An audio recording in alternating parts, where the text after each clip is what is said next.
గాలి నా కొడుకులు గాలికి గెలిచారు. సరే, నేను చెప్పన్న దానికి రిప్లై అయ్యా. గాలి ముండలు గాలి లేక ఓడిపోయారు.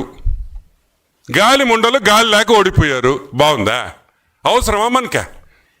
నాకెంత అసహ్యంగా ఉందట మాట్లాడడం. నాకు నచ్చద్దా? గాలి నా కొడుకులు ఏంది? గాలి ముండ అంటే ఏం చేస్తావు? పద్ధతి ఉండబల్లా, రెస్పెక్ట్ ఉండబల్లా రాజకీయాల్లో. అంటే మీ ఇష్టం వచ్చినట్టు మాట్లాడచ్చు. మేమన్నా మాట్లాడితే అని ఆడస్తావు. ఏంది మే? ఏడ్చే ముందర ఒకసారి ఆలోచించవా? నేను మాట్లాడితేనే కదా వాళ్ళు మాట్లాడిందనే. ఏందా ఏడుపులేంది? నువ్వు మాత్రం ఊర్లో అన్నం తిట్టచ్చు. గాలి నా కొడుకులేంది? ఇంకా ఎక్కువ మాట్లాడితే అసహ్యంగా ఉంటుంది. నేను ఒకటే చెప్తున్నా, give respect and take respect. మన రాజకీయాలు బాగుండాలంటే మీరు రెస్పెక్ట్ ఇవ్వాలా, మేము రెస్పెక్ట్ ఇవ్వాలి. మీరు రెస్పెక్ట్ ఇస్తే మేము రెస్పెక్ట్ ఇస్తాం. యా, ఎనీమో.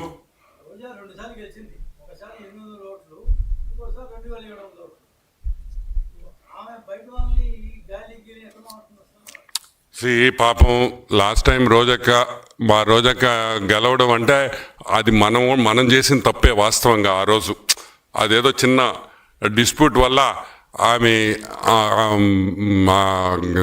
ఆ కాన్స్టిట్యువెన్సీ గెలిచింది కానీ నగరి, లేకపోతే అసలు రోజక్క గెలిచే ప్రసక్తే లేదు. గుర్తుపెట్టుకోండి.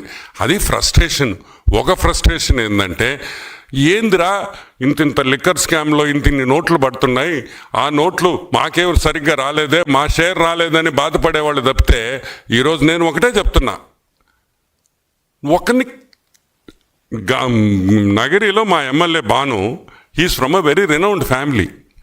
మంచి కుటుంబంలో నుంచి వచ్చినాడు అతనేం గాలికి రాలా నీలాగా. ఇలా గాలంతా ఊరంతా సైక్లోన్ లాగా చుట్టి చుట్టి చుట్టి చుట్టి చుట్టి నగరికి రాలా. అప్పుడు నగిరిలో పుట్టి పెరిగిన బిడ్డలై. ఈరోజు బాను నగిరిలో పుట్టి పెరిగాడు. నువ్వు ఆడున్నావు, నువ్వు ఎప్పుడొచ్చావు? ఈరోజు గాలి నా కొడుకు అంటున్నావే, నువ్వు ఎక్కడి నుంచి వచ్చావు తల్లి? ఎలా వచ్చావు? మొన్న వరకు నువ్వు ఎక్కడున్నావు? నవ్వేదానివి. అదేం టీవీ షో, అది జబర్దస్త్. ఈడకొచ్చేసి గాలి నా కొడుకు. కాబట్టి గాలి ముండ మాటలు మాట్లాడొద్దని ఒకసారి మనవి చేస్తూ, యా ఎనీమో.